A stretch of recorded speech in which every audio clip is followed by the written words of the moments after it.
Welcome back, everybody. This month, our friend Time Rider and his channel had put an invite out that he was going to do some Corvettes for February. So I decided to throw my hat in the ring and do a few myself. And here you're looking at a 63 split window Corvette. So that's number one. And number two is one that I had previously done that didn't turn out so well. You can see everything was had some problems with the clear coat. So this is a 75 Stingray. So we're going to make an attempt at both of these vehicles and see how it goes. Be sure to check Time Rider's channel, and I believe Jim Silva also did one for February. So check out his channel too. So the Corvette didn't really start out very well with its inception in 1953. I think they only made about 300 cars. They didn't pick up until about 1956. Pictured in the inset there, you can see my Corvette.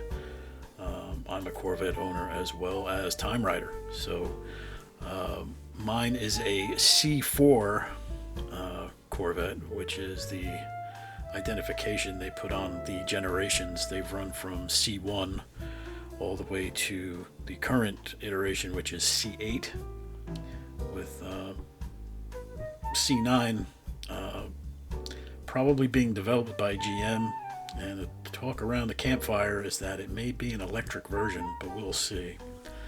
So they didn't start off very well. Like I said, 1953 was the first year that it was available to the public after development, and they didn't catch fire or catch traction until about 1956.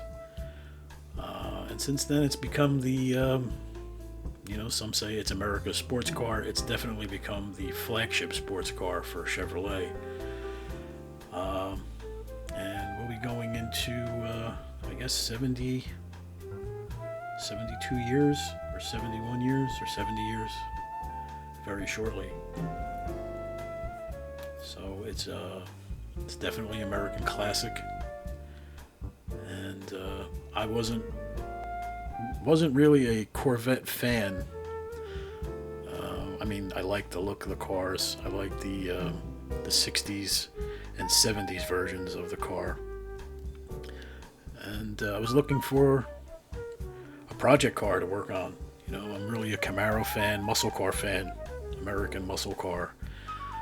But to buy the car that I really wanted, I would have had to have sold a kidney to get. So I ended up with a Corvette, and I'm very happy that I made the choice. I mean, the bang for the buck was definitely worth it. So after separating the bodies, the cars go into the paint remover juice, and they'll sit overnight. I decided I'm not very good with axle tubes, but I learned a lot during these two builds. This was not the size axle tube I should have started with. I ended up tearing these out after I put them in and put a smaller tube in. But this is how I cut them. This way you don't pinch the ends. Using a wire cutter or a snip usually is going to put a dent in them. So I use the X-Acto knife and just roll them out, and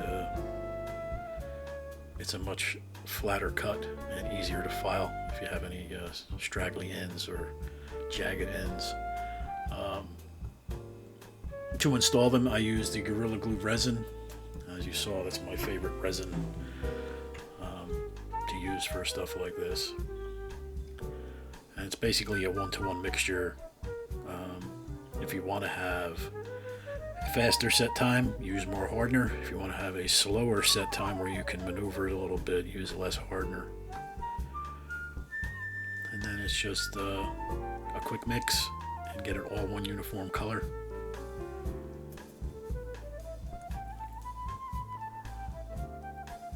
Start applying it to your area. I tend to use this more often with the few cars that I've done with axle tubes in the past, I've seen guys use CA glue, and for, maybe it's just me, maybe I'm not doing it correctly, but the CA glue does tend to dry out, and I've had axle tubes pop up off of the bottom of the bodies of the car, or the frames of the car. So I use this. This is a little more sturdy. It will flex a little bit, and this is how I apply it. I actually found another way to apply it that I like. So maybe in the next version of a car that I use axle tubes in, I will show exactly how I do it. But this will work. There's absolutely nothing wrong with doing it this way. It does set well and provides a sturdy base for your axle tubes to sit in.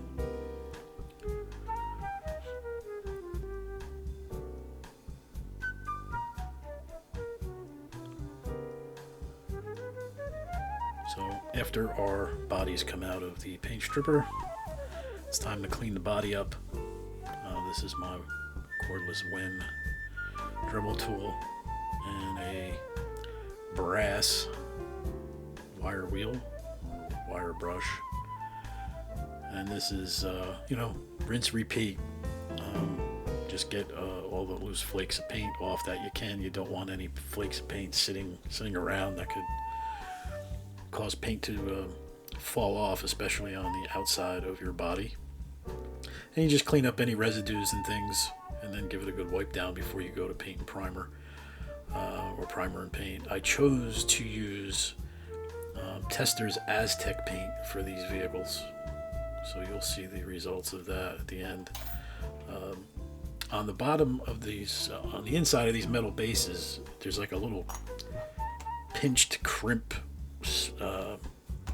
area that holds the actual axles in place. So in order to get your axle tubes in, you need to either manually file these little crimps out. I like using cut-off wheel on my Dremel. Kind of make short work of everything. You have to be careful though with the diameter of the wheel. Sometimes you'll be running into like the front bumper, so you have to pay a little extra attention there. And basically, it just grinds that off. And then you can see where the actual axle tube would be fitting in. You're going to want to probably round that out a little bit more. So I just use a round file to get both sides opened a little bit so the axle tube will sit flush to the bottom. And depending on the ride height that you want to set, I've seen some guys put the axle tube actually underneath the bottom of the frame of the car. It lifts the body up a little bit. So here's the Aztec. This is Aztec airbrush paint from Testors, and I found out that Rust-Oleum has acquired the Testors company. So Rust-Oleum is really, I don't know if they're manufacturing the paint and making a new recipe, or if they're still using Testors, recipe for paint and just branding it. However, it sprays really well. It's pre-mixed in the tube. You just dump it into your cup and mix it if you want to mix color, or if you just want to use straight color. I just drop it straight into my airbrush. It sprays very well, and I was very happy with it. But on the interior here for the 75, it's that clear blue plastic, and I've never seen clear blue plastic seats or interior on any vehicle, so I wanted to give this a nice black leather look. So a few coats of the Aztec airbrush paint did the trick. So here is the silver pearl paint that I used for the body of the 63. And as I said, sprays very well, leaves a nice sheen. It's not very glossy, so you will probably want to use a clear coat. Here is the base of the 63 with some wheels. These were from Greenlight. They came in a set of GM wheels. I think there was 4 sets of wheels that I picked up at Hobby Lobby, and I like them because they have that polyglass look with the red stripe. The interior for the 63 is a cream color, which I've repainted to a light blue, which was kind of like the classic combination for 63. Every 63 that I've ever seen in person has blue interior, and I wanted to try and capture that look. So that's the silver Aztec paint, and I put a clear coat on it. It was just the Rust-Oleum clear enamel from a spray can, which gave it a nice glossy look, but not overdone. Whereas the exterior of the 75 Stingray, I used my American Automotive Urethane Imperial Clear, which gives it a really high gloss look. So here's the assembly of the 63. And she's a roller, which is my ultimate objective for anything. I always want them to roll. And coming up is the assembly of the 75. You can definitely see that there is a higher gloss using the American Automotive Clear, which, if you've watched any of my videos, you know I swear by it. I always go crazy over it because it's my favorite. So there is our interior. And the usual prep on both windshields. They got a little sanding because they had a few scratches and scuffs, and they got dipped in the Pledge Future Shine. The base of this I decided to paint in a gloss black, and the wheels for this one are from an M2 set. There's some wide big meaty tires on the back and some thinner ones on the front. But you can definitely see the gloss difference between the Rust-Oleum from the can, which is enamel, versus the urethane. And when you see the final reveal, you'll see that red pearl Aztec paint does have a little bit of a sparkle in it. It's not quite captured as much when you use the other clear on top of it. I think this clear on the Stingray really pulls out the sparkly look, the pearl look. So here's how we started the 63.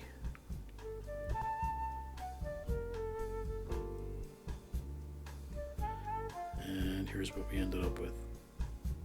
Classic silver, blue interior, polyglass, red line tires,